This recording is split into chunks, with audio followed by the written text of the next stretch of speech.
Hello students, welcome back on my channel. हम पढ़ रहे हैं बिजनेस स्टडीज की बुक और हमारा 12th क्लास का 6th चैप्टर स्टाफिंग चल रहा है। और इस चैप्टर में जो हमारा टॉपिक चल रहा है वो है एस्पेक्ट्स ऑफ स्टाफिंग। स्टाफिंग के 3 मुख्य पहलू हैं। फर्स्ट रिक्रूटमेंट किया जाता है, फिर सिलेक्शन किया जाता है और फिर एम्प्लॉयज को ट्रेनिंग दी जाती है उनके डेवलपमेंट के लिए। तो इन सब का यहाँ पे डिटेल में डिस्कशन किया जाएगा। हमने पिछली वीडियो में रिक्रूटमेंट के बारे में पढ़ा। पिछली वीडियो में हमने पढ़ा कि रिक्रूटमेंट के 2 सोर्स हैं, इंटरनल और एक्सटर्नल। हमने पिछली वीडियो में इंटरनल सोर्स के बारे में डिस्कशन किया था।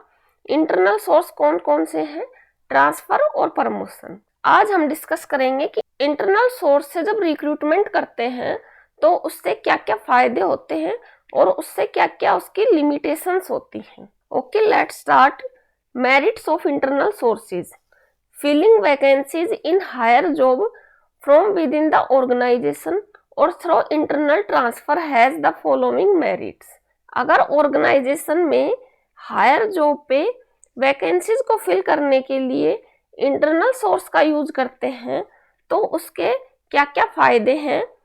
फर्स्ट है, employees are motivated to improve their performance. Employees को मोटिवेट किया जाता है अपनी परफॉर्मेंस इंप्रूव करने के लिए। A promotion at a higher level में leads to a chain of promotion at lower levels in the organization. Higher level पे प्रमोशन करने से जो लोअर लेवल है ऑर्गेनाइजेशन का, उसमें प्रमोशन की एक चेन डेवलप होती है। This motivates the employees to improve their performance through learning and practice. इससे एम्प्लॉयज मोटिवेट होते हैं, वो अपनी परफॉर्मेंस को इम्प्रूव करना चाहते हैं लर्निंग और प्रैक्टिस के थ्रू। एम्प्लॉयज प्रमोशन अचीव करने के लिए नई नई चीजें सीखने की कोशिश करता है।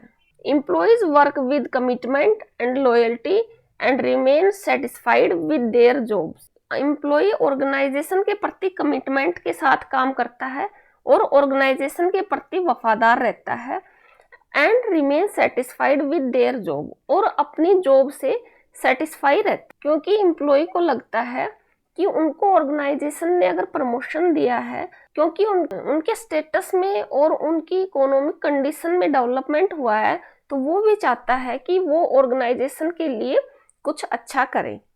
Also peace prevails in the enterprise because of promotional avenues.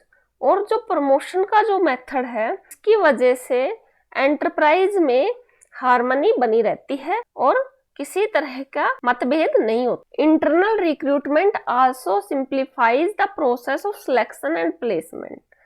Internal recruitment से जो सिलेक्शन और प्लेसमेंट की जो प्रोसेस है वो भी आसान बनी रहती है। The candidates that are already working in enterprise can be evaluated more accurately and economically. जो कैंडिडेट्स ऑलरेडी ऑर्गेनाइजेशन में काम कर रहे हैं उनके बारे में ऑर्गेनाइजेशन को एक्यूरेटली पता होता है कि वो एम्प्लॉय काम करने में कैपेबल है कि नहीं। कंपनी ने उनका इवेल्युएशन पहले से ही कर रखा होता है एंड इकोनॉमिकली। और जब ऑर्गेनाइजेशन के अंदर से एम्प्लॉयज का सिलेक्शन किया जाता है तो रिक्रूटमेंट की कॉस्ट भी कम होती है, इसलिए यह जो प्रोसेस है इकोनॉमिक है। This is a more reliable way of recruitment. यह रिक्रूटमेंट का ज्यादा भरोसेमंद तरीका है। Since the candidates are already known to the organization. क्योंकि जो कैंडिडेट्स हैं वो ऑर्गेनाइजेशन को अच्छी तरह से जानते हैं और ऑर्गेनाइजेशन को भी उन कैंडिडेट्स की पूरी नॉलेज होती है कि उनकी क्या कैपेबिलिटी है, वो किस तरह से काम करते हैं और वो ऑर्गेनाइजेशन के लिए सही कैंडिडेट है या नहीं। Third, transfer is a tool of training the employees to prepare them for higher jobs. Transfer एक टूल की तरह काम करता है एम्प्लॉयज को ट्रेनिंग देने के लिए। इससे एम्प्लॉयज जो है हायर जॉब के लिए तैयार हो जाते हैं। Also people recruited from within the organization do not need induction training. और जो पीपल ऑर्गेनाइजेशन के अंदर से ही रिक्रूट किए जाते हैं उनको इंडक्शन ट्रेनिंग की आवश्यकता नहीं होती है। इंटरनल रिक्रूटमेंट से एम्प्लॉयज के लिए ओरिएंटेशन की आवश्यकता नहीं होती है और वो पहले से ही जो एम्प्लॉयज हैं उनके साथ उनका अच्छा रिलेशनशिप होता है। इस वजह से रिक्रूटमेंट की कॉस्ट भी कम होती है। Fourth, transfer has the benefit of shifting workforce. Transfer करने से वर्कफोर्स शिफ्ट करने का भी फायदा मिलता है।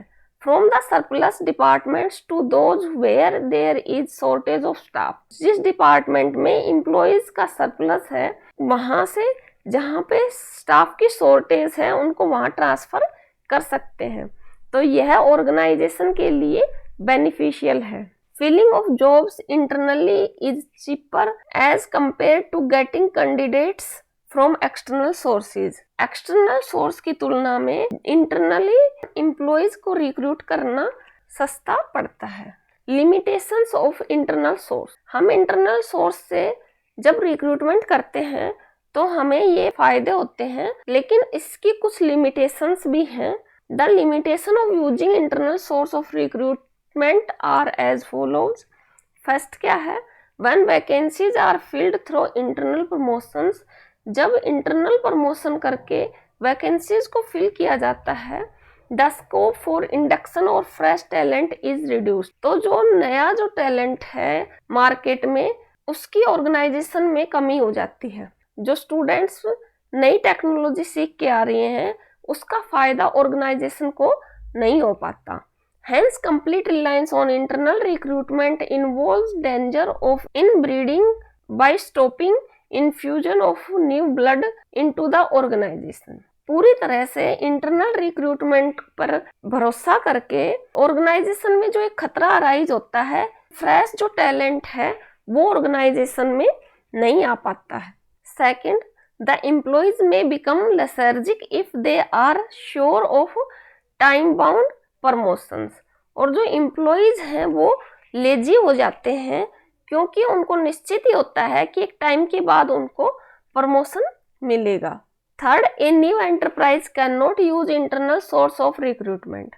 एक नया जो एंटरप्राइज है अगर उसकी शुरुआत हुई है तो वह रिक्रूटमेंट का इंटरनल सोर्स का यूज नहीं कर सकता क्योंकि उसमें तो अभी एम्प्लॉयज है ही नहीं, तो उनको तो फ्रेश टैलेंट ही हायर करना होगा। No organization can fill all its vacancies from internal sources. कोई भी ऑर्गेनाइजेशन इंटरनल सोर्स का यूज करके अपनी सारी जो वैकेंसीज हैं उनको फिल नहीं कर सकता। Fourth, the spirit of competition among the employees में बी हैम्पर्ड। एम्प्लॉयज में कंपटीशन की जो स्पिरिट है उसको कहीं ना कहीं नुकसान पहुंचता है क्योंकि एम्प्लॉयज कुछ नया सीखने की कोशिश नहीं करते क्योंकि उनको पता है कि एक टाइम पीरियड के बाद उनका प्रमोशन कंटिन्यू होता रहेगा। Fifth is frequent transfer of employees may often reduce the productivity of the organization. अगर हम एम्प्लॉयज का बार बार ट्रांसफर करते रहेंगे वैकेंसीज को फिल करने के लिए, इससे ऑर्गेनाइजेशन की प्रोडक्टिविटी कम हो जाएगी क्योंकि एम्प्लॉय जो है वो अच्छे से काम नहीं कर पाएगा। ओके स्टूडेंट्स, हमने इंटरनल सोर्स के जो बेनिफिट्स थे और उसकी जो लिमिटेशंस थी वो डिस्कस की और एक्सटर्नल सोर्स के बारे में हम नेक्स्ट वीडियो में पढ़ेंगे। Thank you so much. Please like share my videos and please subscribe my channel. Thank you so much.